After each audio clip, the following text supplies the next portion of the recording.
अस्सलाम वालेकुम, welcome to plants and craft. इस वीडियो में मैं आपको बताऊंगा कि अगर आप अपने घर में वेजिटेबल्स लगाना चाहते हैं तो आपको किन किन चीज़ों की ज़रूरत पड़ेगी और कौन कौन सी चीज़ें तो मस्ट हैं वेजिटेबल्स लगाने के लिए। तो अब हम शुरू करते हैं। देखिए, अगर आप वेजिटेबल्स लगाना चाहते हैं, क्योंकि बहुत लोगों का वेजिटेबल्स लगाने का शौक़ होता है लेकिन उनके पास ज़मीन नहीं होती, क्योंकि कहा जाता है कि जो वेजिटेबल्स हैं वो अच्छी ज़मीन में उगती हैं, लेकिन ये बात गलत है। अगर आप वेजिटेबल्स को उनके मतलूबा साइज़ के पॉट में लगाएंगे तो वो गमले में भी आसानी से लग सकती हैं। और बहुत सारी वेजिटेबल्स हैं जिनको बहुत बड़ा गमला नहीं चाहिए होता, बहुत छोटे गमले में भी आराम से लग जाती हैं।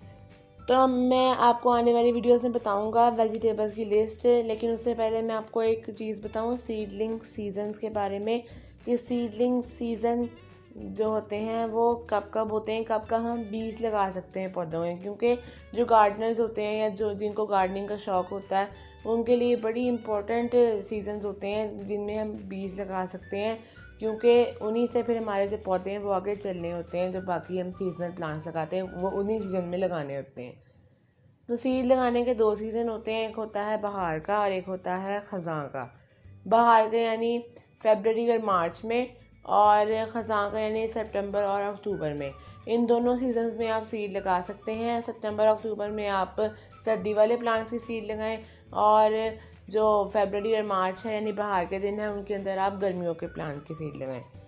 अब मैं आपको वो चीज़ें बताता हूँ जो तो मस्ट हैं। अब मैं आपको एक बता दूँ, आपका डाउट पहले ही क्लियर कर दूँ। अगर आपके घर में ज़्यादा से ज़्यादा सनलाइट आती है, एटलीस्ट 4 से 6 घंटे की सनलाइट आती है, तभी आप अपने घर में वेजिटेबल प्लांट्स लगाएं, वरना आप अपना इरादा तर्क कर दें।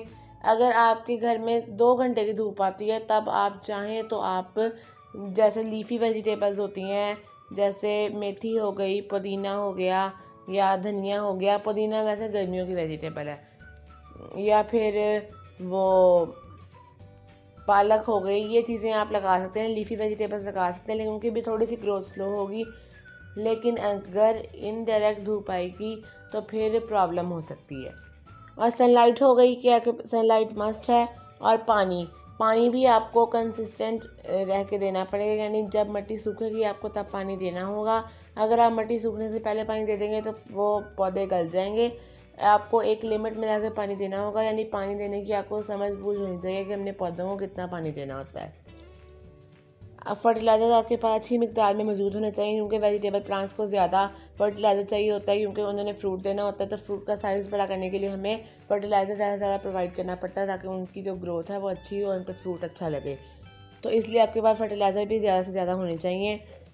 पेस्टिसाइड्स आपके पास होने चाहिए। मैं आपको एक चीज़ बताऊँ, कभी भी आप वेजिटेबल प्लांट्स की सैपलिंग ना लें, यानी उनकी पनीरी ना खरीदें, खुद बीज लगाएं।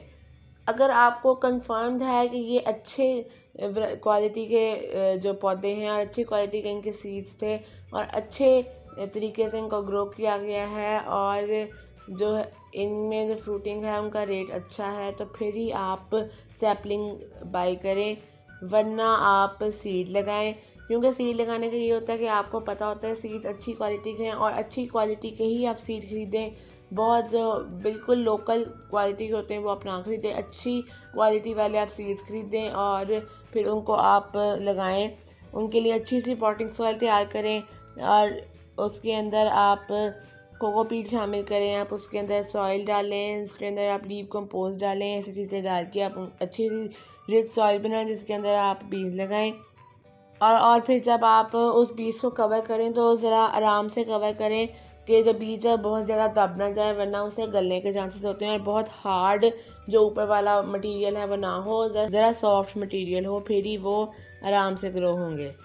आपके पास पॉट भी होना चाहिए कि उस प्लांट को जिस साइज़ का गमला चाहिए वो आपको पता होना चाहिए कि किस साइज़ का गमला उस प्लांट को चाहिए होता है। फिर आप उस साइज़ का जो है वो गमला ख़रीद लें और उस गमले में फिर आप उसको लगाएं। और आपको पता होना चाहिए कि किस वेजिटेबल की जो है वो सैपलिंग बननी है, यानी किसकी पनीरी तैयार करनी है और किसको हमने डायरेक्ट सो करना है, फिर ही आपकी जो वेजिटेबल्स हैं वो अच्छी तरह ग्रो होंगी।